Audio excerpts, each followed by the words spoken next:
जो हमें अवसर देता है। और आज मैं बहुत खुश हूँ आप लोग के साथ जुड़कर अच्छी आराधना में।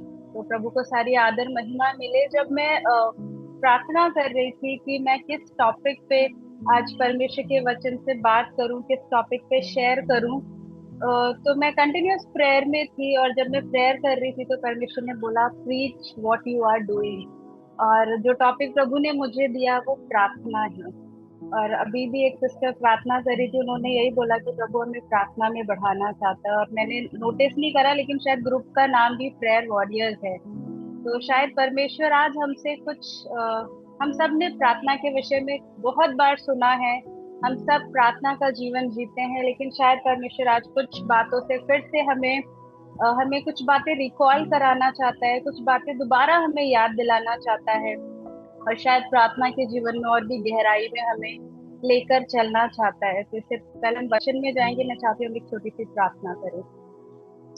धन्यवाद करते हैं परमेश्वर आज की शाम के लिए। प्रभु ये समय जो आपने हमें दिया है परमेश्वर, हम धन्यवाद करते हैं क्योंकि प्रभु आप महिमा के, आदर के और सारी जलाल के योग्य है। प्रभु जी परमेश्वर, इस समय जब परमेश्वर आपके वचन खोलकर यहाँ पर मैं उपस्थित हूँ, प्रभु मैं प्रार्थना करती हूँ, मेरे शब्द नहीं, मेरा विजडम, मेरा नॉलेज नहीं, लेकिन पवित्र आत्मा आज आप हर एक से बात करें।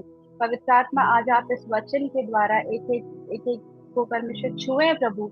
और परमेश्वर जब ये वचन का बीज बोया जाए तो प्रभु वो फलवंत होने पाए। हर एक रुकावटें जो वचन के विरोध आती है यीशु के नाम से दूर करते हैं। और यही चाहते हैं प्रभु, हर बात में आदर और महिमा केवल और केवल आपको मिले। इस प्रार्थना को यीशु मसीह के नाम से मांगते हैं, आमीन। सो हम सब जानते हैं प्रार्थना की इम्पोर्टेंस क्या होती है, प्रार्थना क्या होता है। जब परमेश्वर ने मनुष्य को बनाया, आदम और हवा जो सबसे पहले पुरुष और स्त्री थे, और जब परमेश्वर ने आदम और हवा को बनाया तो उनको एक वाटिका में रखा। और हम जानते हैं हर दिन शाम के समय परमेश्वर उनसे मिलने जाता था। और परमेश्वर उनसे मिलने क्यों जाता था? वो इसीलिए जाता था ताकि वो मनुष्य के साथ एक सहभागिता रख सके, ताकि वो उनसे बात कर सके, उनकी बात सुन सके, है ना। एक एक समय होता था जो परमेश्वर भी इंतजार करता होगा, मैं समझती हूँ, और आदम और हवा भी इंतजार करते थे कि अरे शाम हो गई है, अब परमेश्वर आएगा और हम एक सहभागिता का समय एक साथ बिताएंगे। और लेकिन हम जानते हैं धीरे धीरे जब पाप मनुष्य के जीवन में आया, पाप की वजह से वो जो सहभागिता थी, वो जो कनेक्शन था परमेश्वर के साथ, वो टूट गया।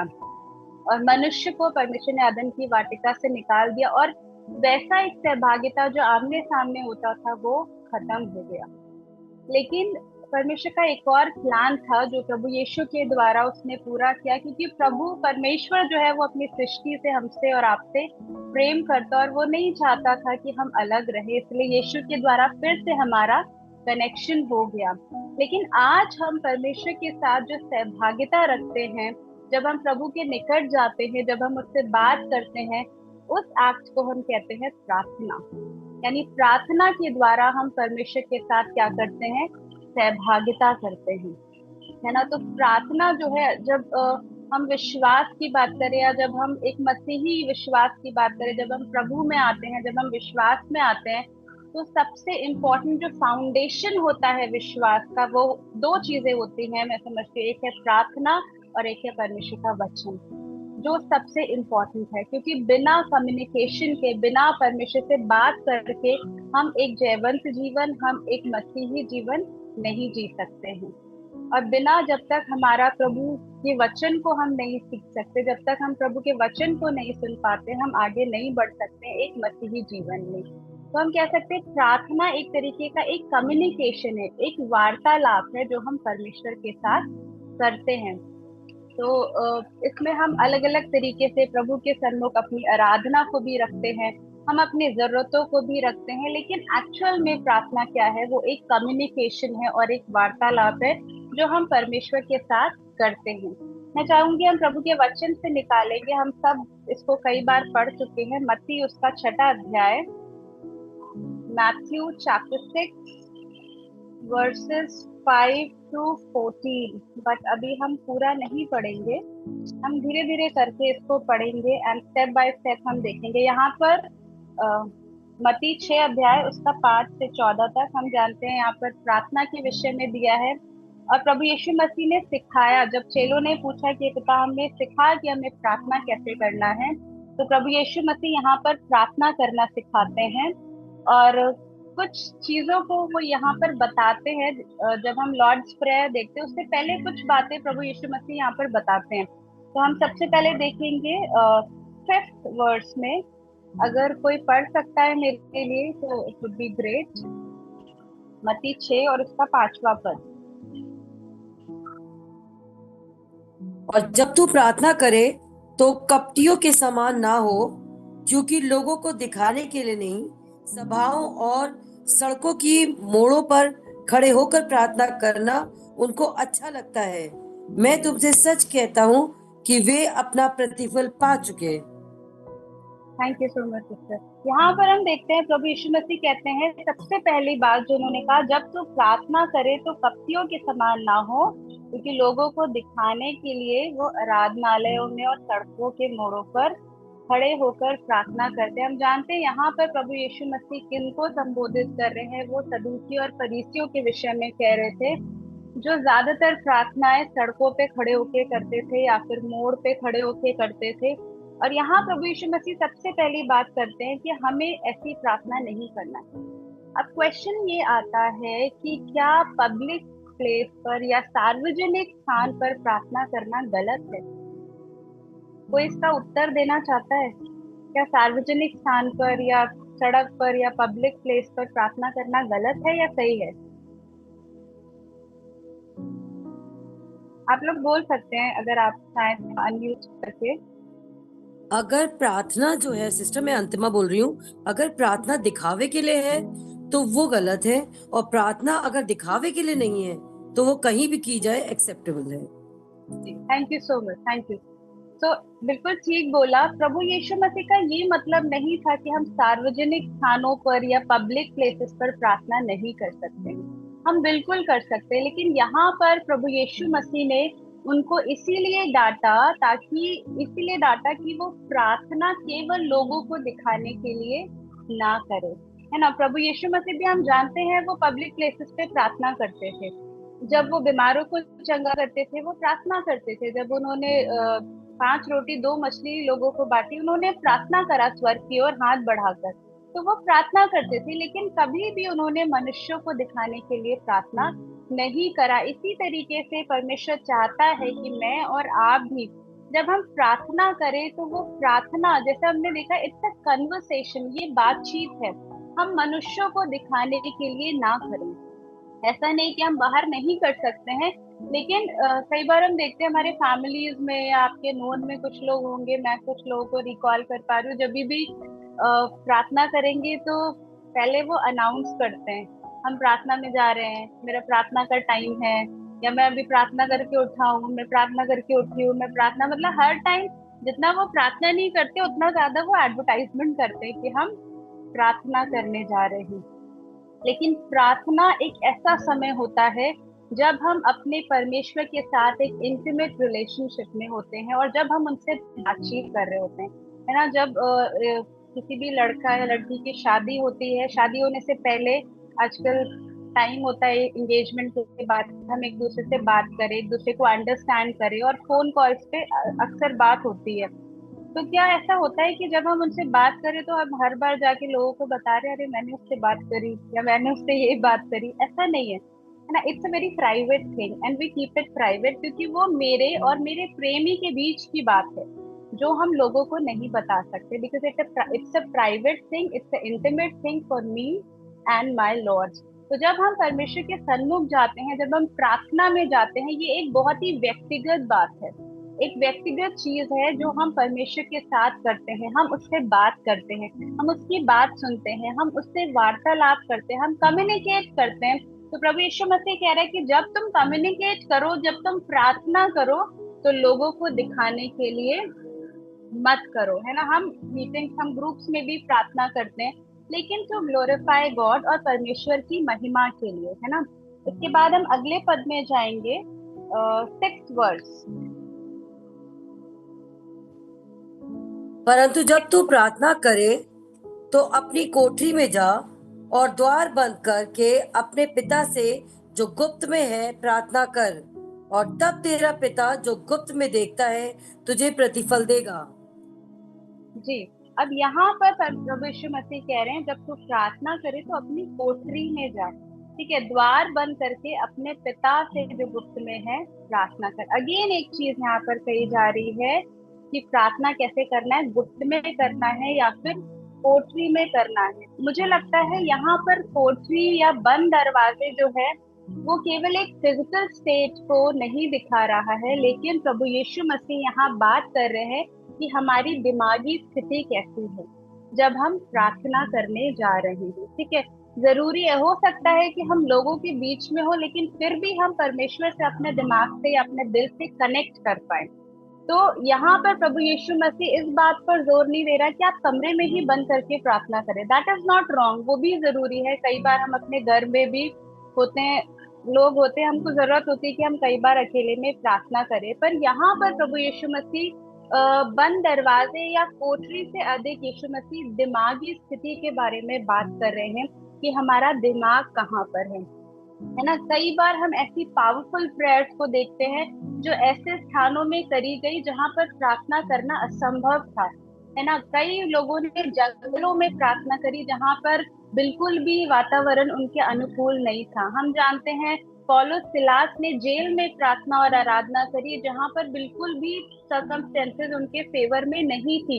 हम जानते हैं दानियल ने उस समय प्रार्थना करी जब प्रार्थना करना बिल्कुल भी मना था। राजा ने डिक्लेयर कर दिया था कि जो भी प्रार्थना करेगा उसको क्या होगा, सिंहों की मांद में डाल दिया जाएगा।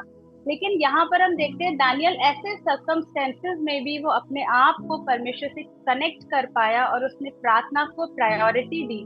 जब वो सिंहों की मांद में था तब भी आसपास शायद शेर बैठे होंगे और एक डरावना माहौल होगा, है ना। देखने में बिल्कुल ऐसा, शायद हम लोग, मैं होती तो मैं प्रार्थना नहीं कर पाती ऐसे समय में, मैं जेल में होती तो शायद प्रार्थना नहीं कर पाते। लेकिन यहाँ पर हम देखते हैं किस प्रकार दानियल ने उस समय भी प्रार्थना करी। ये इस बात को दिखाता है कि हमारे सर्कमस्टेंसेस डिसाइड नहीं कर सकते कि हम प्रार्थना करेंगे या नहीं, जब तक हमारा माइंड और हमारा दिल प्रभु के साथ कनेक्टेड है। तो अगर हम परमेश्वर के साथ कनेक्टेड हैं अपने दिल से, अपने दिमाग से, अपनी आत्मा से, तो कैसे भी सर्कमस्टेंसेस हो, कैसे भी परिस्थितियां हो, हम प्रार्थना कर सकते हैं। हालेलुया। हम जानते हैं योना ने मछली के पेट में प्रार्थना करी और कितनी सामर्थशाली प्रार्थना थी कि परमेश्वर ने योना मछली को आज्ञा दिया और उसने जाके योना को निगल दिया। ये होती है प्रार्थना जो कि परिस्थितियों पर निर्भर नहीं होती है। वो हम अक्सर तभी प्रार्थना करते हैं जब हमारी परिस्थितियां अच्छी होती हैं या फिर बहुत ज्यादा बुरी हो जाती है। जब हम नॉर्मल होते हैं तो हम कई बार प्रार्थना करना भूल जाते हैं। लेकिन हम प्रभु के वचन से, उसके दासों के जीवन से सीख सकते हैं कि कैसी भी परिस्थितियां हो, कोई भी चीज, कोई भी परिस्थिति, कोई भी सिचुएशन हमें प्रार्थना करने से नहीं रोक सकती है। तो हम प्रभु का धन्यवाद करते हैं कि जब शद्रक मेशक अबेदनगो आग के भट्टे में भी प्रार्थना कर सकते हैं, जब दानियल सिंहों की मांद में भी प्रार्थना कर सकता है, तो आज हमारे पास कोई ऐसा एक्सक्यूज नहीं होना चाहिए कि हम कहें कि हम प्रार्थना नहीं कर पा रहे या हमें वक्त नहीं मिला प्रार्थना करने का। तो परमेश्वर का धन्यवाद हो। यहाँ प्रभु यीशु मसीह इस बात पे कह रहे हैं कि हमारा स्थिति कैसा भी हो, है ना, लेकिन हमें प्रार्थना करनी है। ठीक है, आगे हम जाएंगे। उसके बाद 7th वर्स में पढ़ दीजिए सिस्टर। प्रार्थना करते समय अन्य जातियों की नाई बकबक ना करो, क्योंकि वे समझते हैं कि उनके बहुत बोलने से उनकी सुनी जाएगी। जी, अब यहाँ पर यीशु मसीह एक और ग्रुप ऑफ पीपल को संबोधित कर रहे हैं जो है बहुत बकबक करने वाले, जो बहुत बोलते हैं प्रार्थना में, है ना। कई बार हम प्रार्थना में क्या करते हैं, हम बोलते ही रहते हैं, हम बोलते ही रहते हैं, हम बोलते ही रहते हैं, लेकिन हम सुनते ही नहीं है। प्रेयर क्या है? Prayer is a two way communication, है ना, जिसमें हम बोलते भी हैं और फिर हम सुनते भी हैं। और क्या आप लोग ऐसे व्यक्ति के साथ रहना चाहेंगे जो सिर्फ बोलता ही रहता हो, बोलता ही रहता हो और सुनता ना हो? हमें से कोई भी पसंद नहीं करेगा। हमारे फ्रेंड्स के साथ भी हम होते हैं या अपने रिलेटिव्स के साथ भी हम होते हैं या फोन पे भी हम किसी से बात करते हैं, तो हम एक्सपेक्ट करते हैं कि जब हम बोल रहे हैं या हम उनकी बात सुन रहे हैं तो वो भी हमारी बात सुने। लेकिन यहाँ पर प्रभु यीशु मसीह कहते हैं कि तुम प्रार्थना करते समय अन्य जातियों के समान मत बोलो, जो क्या करते हैं सिर्फ बोलते रहते हैं और वो सोचते हैं कि हम जितना बोलेंगे उतना ही हमारी बात सुनी जाएगी। लेकिन प्रभु यीशु मसीह इस बात को बता रहे हैं कि बोलने के साथ साथ हमें सुनना भी जरूरी है। जब हम प्रार्थना करने जाएं तो केवल अपनी नीड्स का एक लिस्ट बना के हम ना चले जाएं कि मुझे ये चाहिए प्रभु, मुझे वो चाहिए, और अलग अलग नीड्स को लेकर हम जाते हैं, हम बोलते ही रहते हैं, लेकिन हम कुछ भी रिसीव करके नहीं आते प्रार्थना में। इसी वजह से हम प्रार्थना में खाली जाते हैं और खाली हम वापस आ जाते हैं। लेकिन जब हमारी प्रार्थना एक कम्युनिकेशन हो जाएगी, जब हम प्रभु से बात करने की इच्छा से जाएंगे, तो जब हम किसी से बात करने जाते हैं तो हम सुनने की भी इच्छा रखनी चाहिए, है ना। जब हम किसी से बात करेंगे, कम्युनिकेट करेंगे, तो कुछ ना कुछ उसके थ्रू भी तो हमारे पास आएगा। अभी मैं आपको प्रभु का वचन बता रही हूँ, ये कन्वर्सेशन नहीं है क्योंकि सिर्फ मैं ही बोल रही हूँ। आप लोग क्या है, मैं इतना नहीं सुन पा रही हूँ ना, मैं अभी सर्कमस्टेंसेस नहीं है कि मैं आप सबकी बात सुन सकूं। तो this is not prayer. Prayer का मतलब है जब हम एक दूसरे को सुन सके, और हम सुन कैसे सकते हैं? प्रभु के वचन के द्वारा। जब हम प्रार्थना करने बैठते हैं, हम परमेश्वर के कलाम को लेके बैठे, प्रभु के वचन को लेके बैठे और परमेश्वर से कहें प्रभु आप हमसे बात करें कि आप हमसे क्या कहना चाहते हैं, और पवित्र आत्मा आपकी अगुवाई करेगा, पवित्र आत्मा सत्य को प्रकट करेगा। पवित्र आत्मा जब आप वचन को पढ़ेंगे तो परमेश्वर की आत्मा के द्वारा आपको बताएगा कि परमेश्वर हमसे क्या कहना चाहता है। हालेलुया। तो हम धन्यवाद करते हैं। सच में प्रार्थना जो है वो केवल वर्ड्स नहीं है। कई बार हम कितने अच्छे अच्छे वर्ड्स भी यूज कर ले, हम घंटों की प्रार्थना कर ले, लेकिन अगर हम प्रभु से कुछ प्राप्त नहीं कर रहे हैं तो वो प्रार्थना हमारी यूजलेस हो जाती है। ठीक है, हम आगे जाएंगे, उसके बाद 8 पद को पढ़ेंगे, 8वें पद को। सो तुम उनकी नाई ना बनो, क्योंकि तुम्हारा पिता तुम्हारे मांगने से पहले ही जानता है कि तुम्हारी क्या क्या आवश्यकताएं हैं। आगे पढ़ू? नहीं नहीं, बस थैंक यू। ठीक है, सो यहाँ पर वो कह रहे हैं कि तुम्हारा पिता मांगने से पहले ही जानता है कि तुम्हारी क्या क्या आवश्यकताएं हैं। ठीक है, अब जब हमने इससे पहले पढ़ा कि जो बकबक करते रहते हैं या बहुत ज्यादा बोलते हैं, हमारा परमेश्वर जो है वो बहरा नहीं है। First thing, he is not deaf, he can listen. ठीक है, दूसरी चीज, जब हम बहुत ज्यादा बोलते हैं, जब हम बहुत ज्यादा अपनी लिस्ट को लेकर जाते हैं और हम जब कंटिन्यूअस एक ही प्रार्थना को करते रहते हैं, फॉर एग्जाम्पल अगर मुझे जॉब की जरूरत है और मैं प्रभु के सन्मुख गई और मैंने प्रार्थना निवेदन रखा कि प्रभु मुझे एक जॉब की जरूरत है, और फिर सुबह भी मैंने यही प्रार्थना करी मुझे जॉब चाहिए, दोपहर भी मैंने यही प्रार्थना करी मुझे जॉब चाहिए, शाम को भी जब जैसी प्रेयर स्टार्ट होती है मेरा यही प्रभु मुझे जॉब चाहिए, हम क्या करते हैं? हम बकबक बकबक और रट लगा के बैठ जाते हैं कि हमें जॉब चाहिए। लेकिन क्या हमारे ज्यादा बोलने से या हमारे बकबक करने से क्या हमारी सुनी जाएगी? नहीं। परमेश्वर ऑलरेडी जानता है हमारी क्या नीड है, और कई बार जब हम प्रार्थना में बहुत ज्यादा बोलते हैं वो हमारे डिस फेथ को दिखाता है कि हमारे विश्वास में कमी है। क्योंकि अगर हमने एक बार परमेश्वर से कुछ मांग लिया है तो हमको विश्वास करना है कि उसने हमें दे दिया है, और फिर उसको धन्यवाद देना है। हालेलुया। जब हम प्रार्थना निवेदन प्रभु की वेदी पर चढ़ा चुके हैं तो अब हमें टेंशन लेने की जरूरत नहीं। अब हमें सिर्फ क्या करना है? प्रभु को धन्यवाद देना है। हर समय उसको धन्यवाद दे कि प्रभु आपने मेरी प्रार्थना को सुन लिया है। धन्यवाद दे विश्वास के द्वारा कि आपने मुझे जॉब दे दिया है। जैसे इब्रानियों में लिखा है, विश्वास आशा की हुई वस्तुओं का निश्चय और अनदेखी वस्तुओं का प्रमाण है। हम विश्वास के द्वारा ही उन चीजों को प्राप्त करते हैं जो हमने देखी नहीं है। हम नहीं जानते वो होगी या नहीं, या वो कैसे होगी, लेकिन हम विश्वास करते हैं वो होगी क्योंकि परमेश्वर ने बोला है। हालेलुया।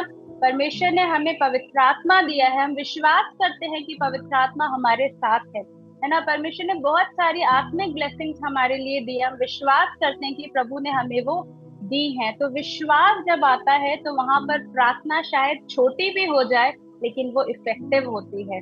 इफेक्टिव प्रार्थना वही होती है जो विश्वास के साथ की जाए। हालेलुया। अभी सिस्टर एक गाना गा रही थी, उन्होंने बोला कि एलिया जो था, एलिया के समय में परमेश्वर आग के द्वारा बात करता था। जब वो इस बात को गा रही थी तो मुझे कंफर्म हुआ कि प्रभु ये वचन आपकी ओर से ही है। हम एक पद पढ़ेंगे, याकूब उसका 5, 16 और 17। James chapter 5 versus 16 and 17।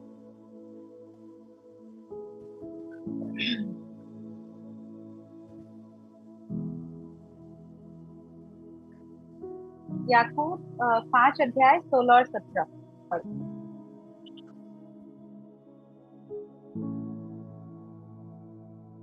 अगर नहीं मिल रहा है तो मैं पढ़ती हूँ। इसलिए तुम आपस में एक दूसरे के सामने अपने अपने पापों को मान लो और एक दूसरे के लिए प्रार्थना करो जिससे चंगे हो जाओ।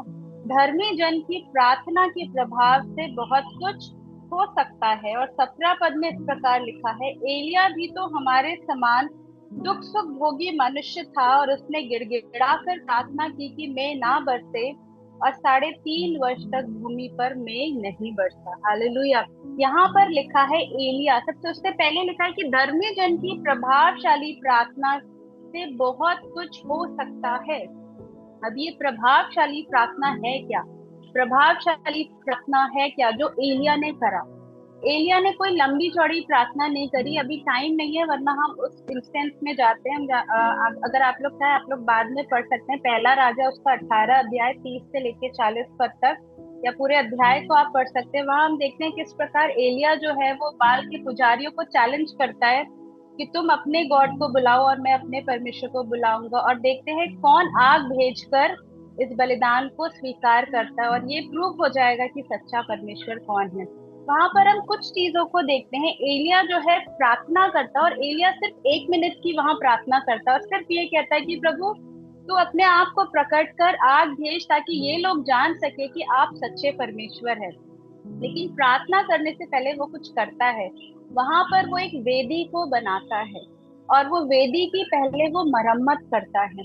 उस वेदी में जो टूटी हुई थी, जो एक मिट्टी का एक स्थान होता है, उसमें उसने गड्ढा करा, उसमें पानी भरा और फिर उसके ऊपर लकड़ियों को रखा, और एक उसने प्रिपरेशन करा।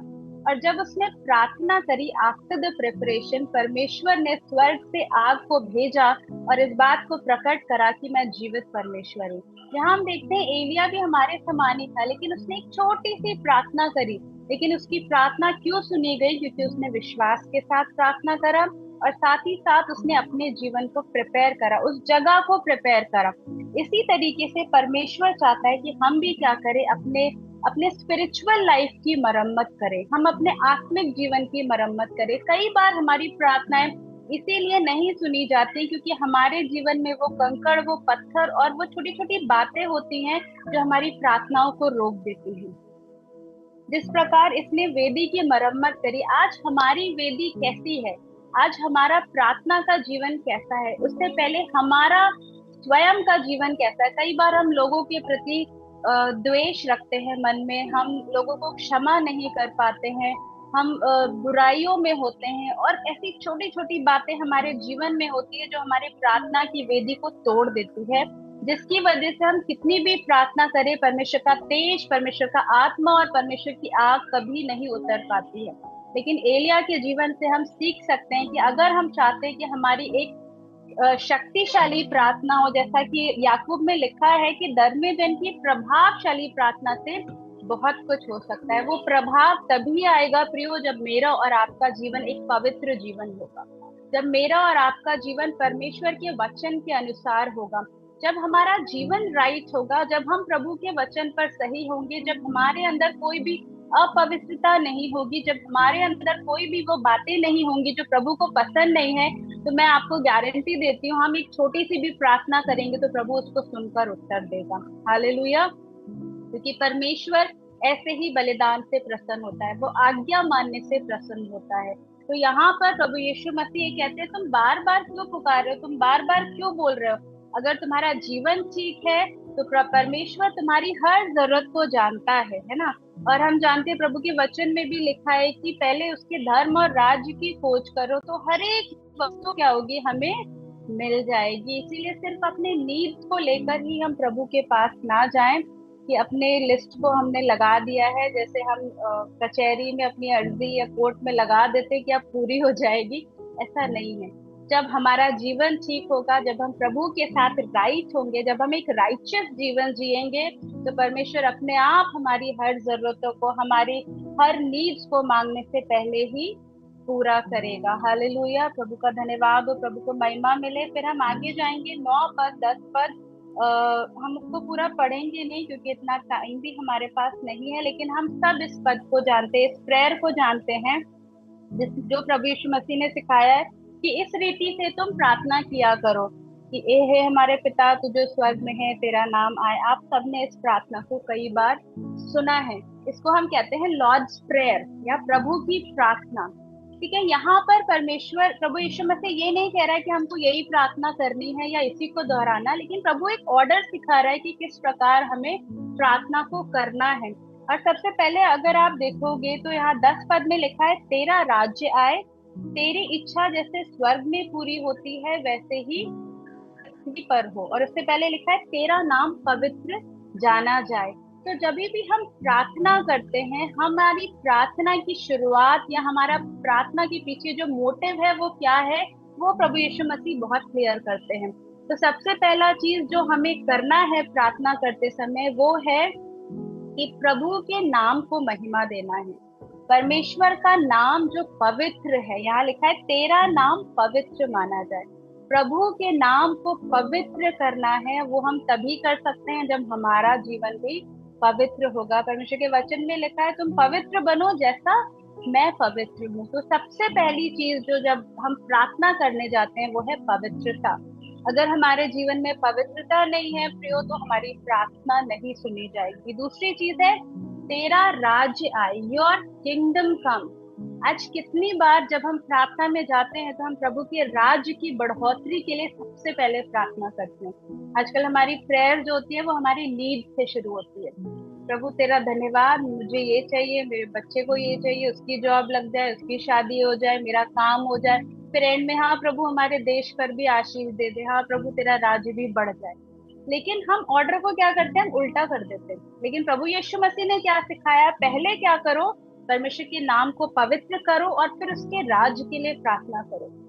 जो आज बहुत जरूरी है कि ऐसे लोग खड़े हो जाएं जो परमेश्वर की किंगडम को बढ़ाने वाले हों, जो प्रभु के राज्य को बढ़ाने वाले हों, और वो हम प्रार्थना के द्वारा भी कर सकते हैं। आज प्रभु के कितने दास हैं जो जेलों में हैं। आज आप जानते हैं कैसा सिनारियो है पूरे वर्ल्ड में। प्रचार करना कितना कठिन है। किंगडम एक्सटेंशन एक बहुत डिफिकल्ट चीज लगने लगी क्योंकि हम ओपनली प्रचार नहीं कर सकते। लेकिन ऐसे समय में, और प्रभु यीशु मसीह जानता था ऐसा समय आएगा, इसलिए उसने कहा कि तुम प्रार्थना जब भी करो तो सबसे पहले इस बात के लिए प्रार्थना करो कि प्रभु तेरा राज्य आए। हालेलुया, परमेश्वर का किंगडम बढ़ सके। और उसके बाद तीसरी चीज जो उन्होंने कहा है वो है तेरी इच्छा, परमेश्वर की इच्छा, प्रभु की विल हमारे जीवन में पूरी हो जैसे स्वर्ग में पूरी होती है ना। हमारी इच्छा नहीं। जब हम प्रभु से सच में प्रार्थना में आते हैं तो हमें अपने डिजायर को मारना जरूरी है, हमें अपनी इच्छाओं को मारना जरूरी है। यही है सच्ची प्रार्थना। सच्ची प्रार्थना वही है जब हम अपने आप को सैक्रिफाइस करते हैं, है ना। मरियम ने जब प्रभु यीशु मसीह उनके गर्भ में आने को हुआ, जब स्वर्गदूत ने कहा कि तू क्या करेगी, पुत्र को जनेगी, वो उसके लिए इम्पॉसिबल था, लेकिन उसने अपने आप को सरेंडर करा। उसने अपने विल को नहीं, लेकिन उसने कहा तेरे कहे अनुसार मेरे साथ हो। आज क्या हम प्रभु की इच्छा को अपने जीवन से पूरा कर रहे हैं? कई बार प्रभु के लोगों के द्वारा परमेश्वर ने बहुत कुछ हमारे लिए कहा होता है, कई बार प्रोफेसीज करी होती है, कई बार प्रभु हमसे वचन के द्वारा बहुत कुछ करने को बोलता है, लेकिन हम उसको इग्नोर कर देते हैं। हम क्या करते हैं, हम अपनी ही इच्छा पर चलते रहते हैं। लेकिन परमेश्वर चाहता है कि हमारे जीवन से प्रभु की इच्छा पूरी। और उसके बाद आगे लिखा है फिर हमारे दिन भर की रोटी हमें दे। तो आगे है कि हमें दे, फिर हमें क्षमा कर, हमें परीक्षा में ना पड़ने दे और हमें बुराई से बचा। तो ये इसके बाद की प्रेयर्स है। लेकिन अक्सर हम क्या करते हैं, हम ऑर्डर को उल्टा कर देते हैं। हम क्या कहते हैं, पहले हमें रोटी दे दे प्रभु, फिर हमें क्षमा कर, फिर हमें मुसीबत से बचा ले प्रभु, हमें बचा ले, बस हम बच जाएं प्रभु, कोई बचे ना बचे। हमारी प्रेयर्स ये रहती है। लेकिन प्रियो जो सही प्रार्थना है और जो प्रभु यीशु मसीह ने हमें सिखाया है सच्ची प्रार्थना हम तभी कर सकते हैं जब हम एक सैक्रिफिशियल लाइफ जिए, जब हम सिर्फ अपने बारे में ना सोचकर हम लोगों के बारे में और प्रभु यीशु के राज्य के बारे में सोच सके, और उसके बारे में हम ध्यान लगा सके कि सच में प्रभु का राज्य बढ़ रहा है कि नहीं बढ़ रहा है। तो प्रभु का धन्यवाद हो इस पैसेज के लिए, जिसमें एक छोटा सा पैसेज है लेकिन प्रभु ने बहुत गहरी बातों को कहा है। और आज के समय में हम सोच सकते हैं कि हम प्रार्थना कब करें, कैसे करें, है ना। प्रभु के वचन में इफिसियों में लिखा है कि तुम हर समय प्रार्थना करो, निरंतर प्रार्थना करो। पहला थिस्सलुनीकियों 5:17 उसमें लिखा है तुम निरंतर प्रार्थना में लगे रहो। अब ये ऐसा समय है कि प्रार्थना का कोई भी सब्स्टिट्यूट नहीं है।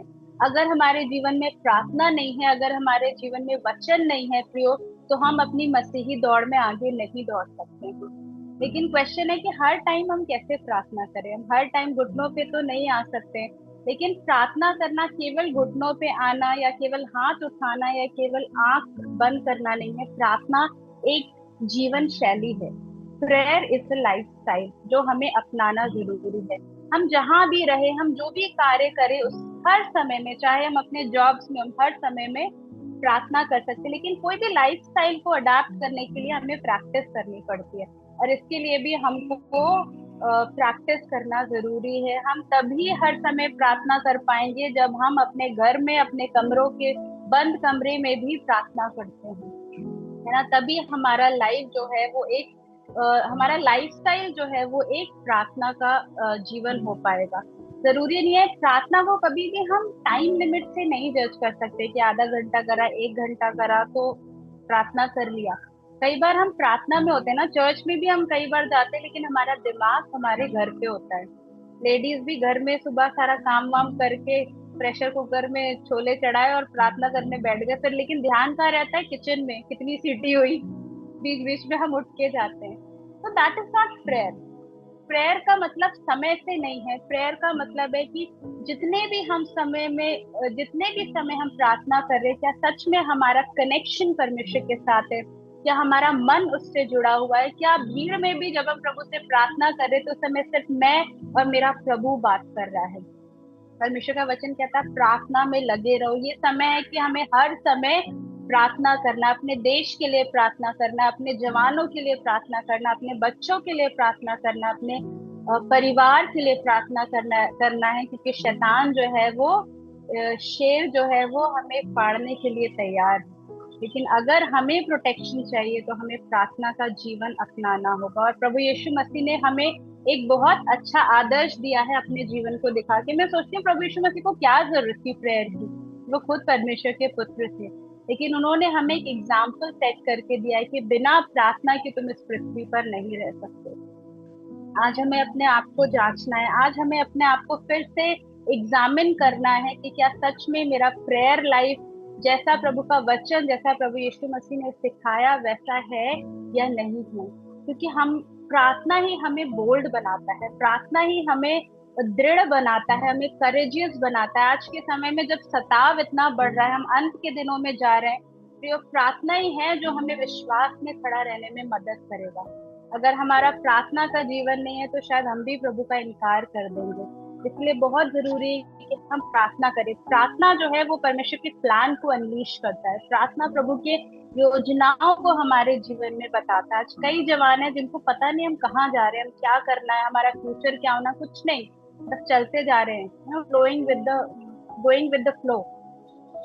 लेकिन हम जो प्रभु के लोग हैं, परमेश्वर के जो विश्वास करते, जो अपने आप को विश्वासी कहते हैं, अगर हम प्रार्थना का जीवन बताते हैं तो परमेश्वर अपनी योजना को भी हमारे जीवन में प्रकट करेगा, है ना। तो इसलिए बहुत जरूरी है कि हम अपने लाइफ को चेक करें, हम सच में उस प्रार्थना का जीवन को जी रहे हैं या नहीं जी रहे हैं। अभी आपने देखा होगा पिछले दिनों एक यूएसए में एक ब्रदर है, चार्ली कर्क, उनका असैसिनेशन हुआ, उनको मारा गया। और मैं उनका एक वीडियो देख रही थी और वो यही कह रहे थे कि प्रार्थना एक डिवाइन कनेक्शन है, और जब भी मैं कहीं जाता हूँ मैं पहले प्रार्थना करता हूँ और मैं यही कहता हूँ प्रभु तेरी इच्छा क्या है मेरे जीवन से, उसको पूरा कर। हम जानते हैं उनके मरने के बाद कितनी जागृति आई है पूरे ऑल ओवर द वर्ल्ड। आज हर जगह यूएसए में और जितने भी जगह है, कंट्रीज, बहुत सारे मल्टीपल कंट्रीज, वहां पर एक जागृति आई है। क्यों? क्योंकि एक व्यक्ति जो था वो करेजियस होकर खड़ा रहा प्रभु के वचन को लेकर, है ना। आज वो नहीं है, लेकिन कल को ये समय हमारे सामने भी आएगा। क्या हम अपने अपनी जगहों पर विश्वास में दृढ़ता से खड़े हैं? क्या हम करेज के साथ या विश्वास के साथ क्या हम लोगों से कह सकते हैं कि प्रभु यीशु मसीह ही राजाओं का राजा है? क्या हम कहते हैं, क्या हम सुसमाचार को सुना रहे हैं? क्योंकि प्रियो प्रभु यीशु का आना बहुत निकट है और परमेश्वर यही चाहता है कि हम जागते रहें और प्रार्थना करते रहें। क्योंकि अगर हमें परीक्षा में स्थिर रहना, अगर परीक्षा में बचना है, तो केवल एक ही की है, that is prayer. So I want to encourage all of you कि चाहे कितनी भी अनफेवरेबल कंडीशन हो, चाहे कितनी भी मुश्किलें आ जाएं, हमें अगर करेज चाहिए, अगर हमें उन मुश्किलों का सामना करना है, तो वो हमें केवल प्रार्थना से ही मिलता है।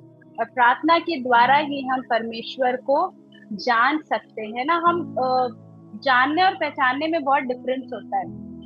हम पहचानते कई लोगों को है फेस से देखकर, हाँ मैं उसे पहचानता हूँ, लेकिन जानने का मतलब होता है हम उसको गहराई से जानते हो, एक इंटीमेट रिलेशनशिप हो। क्या मैं और आप अपने प्रभु यीशु मसीह को जानते हैं, और क्या वो हमें जानता है? वो परमेश्वर है, वो सारी दुनिया को जानता है, लेकिन क्या वो हमें इंटीमेटली हमारे साथ एक रिश्ते में है? जिस दिन हम न्याय आसन के सामने खड़े होंगे, क्या वो कहेगा कि हाँ ये मैं इसे जानता हूँ, ये मेरे साथ वक्त बिताता था? क्या मैं प्रभु यीशु मसीह मेरे और आपके लिए इस बात को कहेगा? आज हम इस बात को सोच सकते हैं और अपने आप को फिर से रिकनेक्ट कर सकते हैं। अगर हमारी प्रेयर लाइफ ठंडी हो गई है, अगर हमारी प्रेयर लाइफ कम हो गई है, अगर हमारा लाइफस्टाइल प्रेयर का नहीं, तो हम फिर से अपने आप को समर्पित करें और यही प्रार्थना करें, परमेश्वर हमें प्रार्थना में बढ़ाएं, तेरी आत्मा हमें दे, ताकि हम प्रार्थना का जीवन जी सके, और ना केवल अपने लिए लेकिन दूसरों के लिए भी हम आशीष का कारण हो सके। तो प्रभु को सारी आदर महिमा मिले इस वचन के द्वारा, और thank you so much. God bless you. Thank you sister, परमेश्वर धन्यवाद सचमुच सुंदर वचनों के लिए। और सचमुच हम जैसे पिछले दिनों भी देख रहे थे